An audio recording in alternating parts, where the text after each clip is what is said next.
बिस्मिल्लाहिर्रहमानिर्रहीम। क्लास आज का टॉपिक है CPR in second department without loss. Cost of production report अगर आप सेकंड डिपार्टमेंट में बनाते हैं और जब आपके पास नॉर्मल और अब नॉर्मल लॉस नहीं होता। Page number 236 illustration number 7.4 demand किया गया है आपसे कि आपने कॉस्ट ऑफ प्रोडक्शन रिपोर्ट बनानी है विदाउट लॉस। इसका सोल्यूशन देखें आप। उसी तरह कंपनी का name, department number 2, cost of production report for the month ended September. Cost of production report हमेशा मंथ वाइज बनती है। सबसे पहले आपने क्वांटिटी स्केड्यूल का स्टेप देखना है। इसमें ये सेकंड डिपार्टमेंट है तो इसका मतलब फ़र्स्ट डिपार्टमेंट से कुछ ट्रांसफ़र हुआ है। तो प्रीसीडिंग डिपार्टमेंट से आपके 5000 यूनिट्स ट्रांसफ़र हुए हैं, आपके पास आए हैं। उसमें से आपने 4000 फुली कंप्लीट कर लिए हैं और 1000 जो हैं वो आपके 50% कंप्लीट हैं, स्टिल इन प्रोसेस में हैं। इनका टोटल करते हैं तो 5000 ही बनता है। यहाँ तक आपका क्वांटिटी स्केड्यूल फुल कंप्लीट हो जाएगा।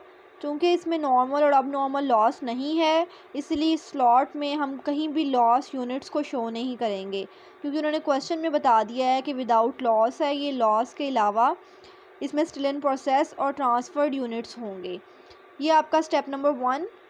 स्टेप नंबर 2 में आपने क्या करना है, वो जो कॉस्ट प्रीवियस डिपार्टमेंट से आई है वो फुल लिखनी है और पर यूनिट कॉस्ट खुद निकालनी है। इस 20,000 को आप 5,000 पे डिवाइड कर देते हैं जब, तो पर यूनिट कॉस्ट आएगी 4।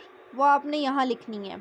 उसके बाद वो कॉस्ट जो आपके डिपार्टमेंट ने ऐड किया है उसमें मटेरियल है, लेबर है, FOH है।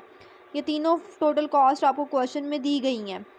इनको इक्वलेंट प्रोडक्शन की हेल्प से आपने यूनिट्स निकालने हैं। 4000 यूनिट्स फुली कंप्लीट हैं, 1000 यूनिट्स जो हैं वो स्टिल इन प्रोसेस हैं जो कि 50% कंप्लीट हैं। ये सब करने के बाद यूनिट्स आते हैं 4500। 50% मटीरियल, 50% लेबर, 50% FOH लग चुका है, इसलिए आप 4500 यूनिट्स को इन तीनों में यूज़ करेंगे। टोटल कॉस्ट मटीरियल की डिवाइड किया 4500 पे, लेबर की टोटल कॉस्ट डिवाइड किया 4500 यूनिट्स पे, ओवरहेड 9000 डिवाइड किया 4500 यूनिट्स पे। कॉस्ट यूनिट कॉस्ट आई 422। इस यूनिट कॉस्ट को आपने यहाँ पे ट्रांसफ़र कर देना है। उसके बाद आपने इसका टोटल कर लेना है। टोटल करने के बाद जो टोटल यूनिट कॉस्ट आएगी इसे आप नेक्स्ट स्टेप में यूज़ करेंगे और जब इसका टोटल कर लेंगे जो टोटल कॉस्ट होगी नेक्स्ट स्टेप में आपकी इसके इक्वलेंट आनी चाहिए। इसको हम कहेंगे total cost to be accounted for. यहाँ पे कोई एडजस्टमेंट आप इसलिए नहीं करेंगे क्योंकि आपके पास इस क्वेश्चन में नॉर्मल लॉस भी नहीं है, अब नॉर्मल लॉस भी नहीं है, तो ये क्वेश्चन विदाउट लॉस है और ये सिंपल क्वेश्चन है। नेक्स्ट स्टेप में आप लिखेंगे cost accounted for as follows. जितने यूनिट्स ट्रांसफ़र हो गए हैं वो यूनिट्स उन्हें आप इस टोटल यूनिट कॉस्ट पे मल्टीप्लाई करके टोटल अमाउंट निकाल लेंगे। उसके बाद जो प्रीसीडिंग डिपार्टमेंट से आपके पास 1000 यूनिट्स स्टिल इन प्रोसेस हैं उसकी प्रीसीडिंग डिपार्टमेंट की यूनिट कॉस्ट जो आपने यहाँ कंप्यूट की थी। फिर material, labour, FOH 1000 units 50% complete है, उनकी पर यूनिट कॉस्ट है 4 मटेरियल की। लेबर 1000 यूनिट्स कंप्लीट है 50%, पर यूनिट कॉस्ट है लेबर की 2।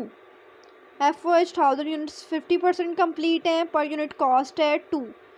इन सबको करने के बाद आपके पास ये अमाउंट्स आ जाएंगी। इन अमाउंट्स का आपने टोटल करना है और टोटल करने के बाद यहाँ लिखना है आपने। अब आप 48,000 और 8000 को प्लस करते हैं तो आपकी टोटल कॉस्ट अकाउंटेड फॉर आती है जो कि 56,000 है। हमेशा जो सेकंड स्टेप में टोटल कॉस्ट टू भी अकाउंटेड फॉर होती है वो टोटल कॉस्ट अकाउंटेड फॉर के इक्वल होनी चाहिए। अगर ये दोनों आपकी इक्वल हैं तो समझो आपका क्वेश्चन जो है वो करेक्ट है। आपका ये स्टेप भी ठीक है और ये स्टेप भी ठीक है। हमेशा आपकी total cost to be accounted for total cost accounted for के इक्वल होनी चाहिए। यहाँ तक आपका ये cost of production report department number 2 without normal और अब नॉर्मल लॉस फुली कंप्लीट है। इसमें बस आपने एक चीज़ का ख्याल रखना है, यहाँ पे कोई एडजस्टमेंट नहीं आनी, क्योंकि यहाँ पे ना नॉर्मल लॉस है ना अब नॉर्मल लॉस है। और इसके अलावा इक्वलेंट प्रोडक्शन भी इसकी सिंपल होगी क्योंकि इसमें ना नॉर्मल लॉस है ना अब नॉर्मल लॉस है। इसके अलावा हर क्वेश्चन में total cost to be accounted for और टोटल कॉस्ट अकाउंटेड फॉर हमेशा इक्वल आती हैं। इनके इक्वलेंट होने से ही हमें पता चलता है कि हमारा क्वेश्चन जो है वो फुली ठीक है। पर यूनिट कॉस्ट भी बिल्कुल सिंपल आएंगी इक्वलेंट प्रोडक्शन से। इसके अलावा क्वांटिटी स्केड्यूल में भी कहीं भी नॉर्मल लॉस और अब नॉर्मल लॉस नहीं आएगा।